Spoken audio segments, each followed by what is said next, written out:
Gaza की लड़ाई जिस मोड़ पर आकर रुकेगी, इसके बारे में इजराइल ने कभी सोचा भी नहीं था, क्योंकि जिन इरादों को लेकर आईडीएफ गाजा के भीतर घुसी थी, उन इरादों और हौसलों की हमास ने हवा निकाल दी है। और अब नौबत ये आ गई कि इजराइल को एक एक बंधक के बदले 100 फिलिस्तीनी कैदियों को रिहा करना पड़ रहा है, जिसे देखकर ऐसा लगता है कि इजराइल मजबूरी में हमास के साथ ये समझौता कर रहा है।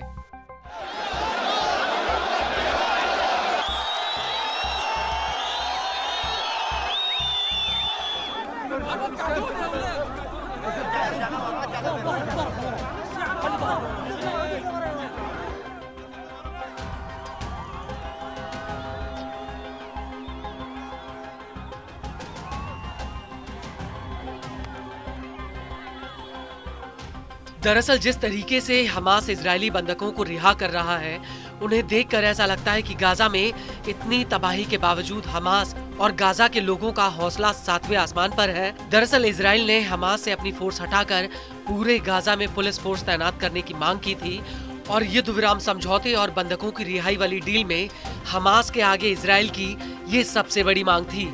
लेकिन हमास ने इजराइल को दो टूक कह दिया कि वो गाजा से अपनी फोर्स नहीं हटाएगा।